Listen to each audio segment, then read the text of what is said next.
Hey lovelies, it's Ebony, and as you can see, I'm back with a hair straightening video for you.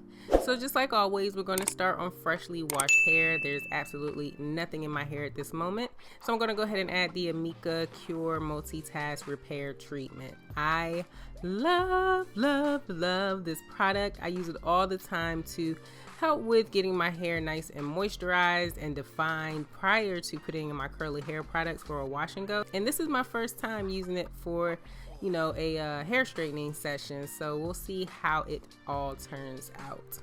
Now, in case you aren't familiar with the Multitask Repair Treatment, it's a leave-in or rinse out conditioner as well as a just a treatment to help smooth your hair cuticle, which helps fight frizz. Now, as you can see, I am going in with my hair protectant because as much as I love the Amika Repair Treatment, it's not a heat protectant.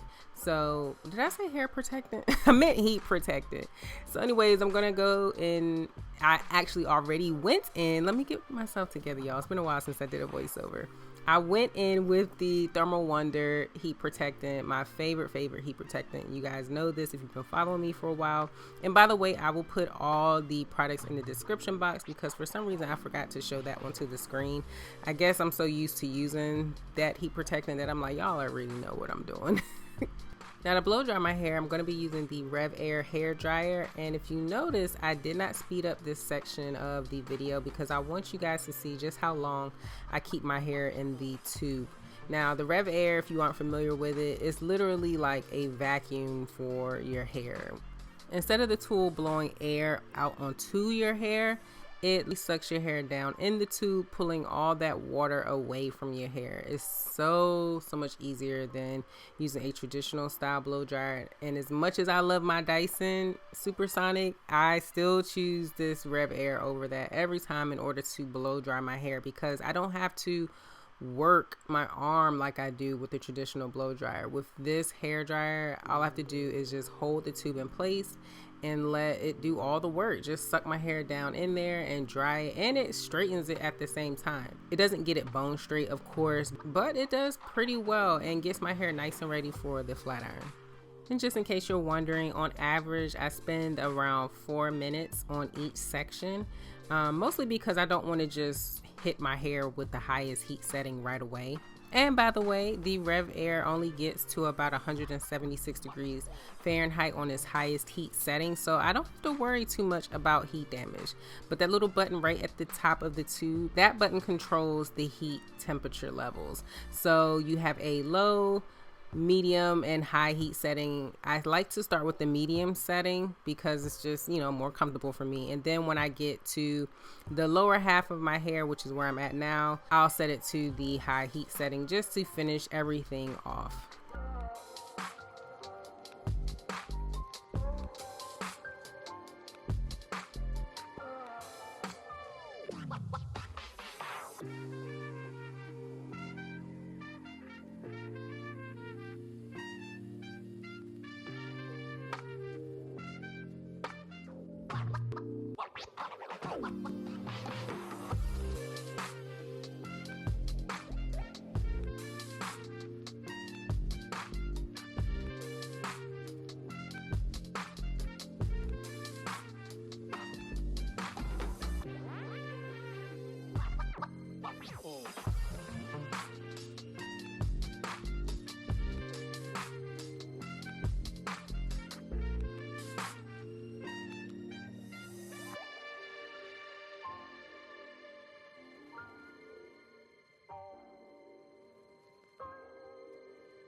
Now that my hair is nice and dry, it is time to straighten. And for that, I'll be using the Amika Confidant Styler. Amika sent me this flat iron for me to try for you guys, but it retails at about $150. Now, I had a pretty good experience with it. I like this flat iron a lot. I especially like how it heats up so fast. It has the negative ion technology that helps fight frizz. It has titanium plates, which is really important because you have to be careful. You don't want to use just any old flat iron on your hair, because if that flat iron is not made with metal similar to titanium or any other metal that is a really good conductor of heat, then that flat iron can create hot spots, causing you to think, oh, I need to go over it more and more and more, which can lead to heat damage. And yes, I'm using the chase method. I feel like there's no other way to flat iron hair, especially my hair. It just makes everything that much smoother. The bristles really spread out my strands, creating just the perfect result from the flat iron.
Once I'm done flat ironing, you will see that I don't do a bone straight flat iron on my hair because I'm afraid of heat damage. I don't want to lose my curls.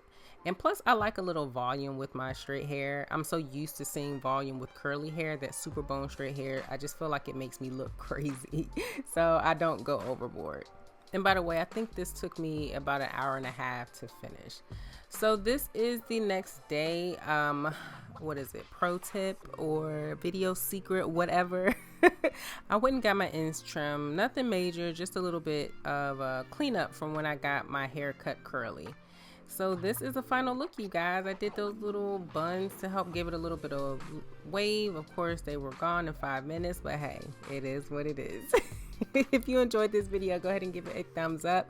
Share this video. Subscribe to my channel if you haven't already done so. Remember to speak your greatness. And as always, thanks for watching.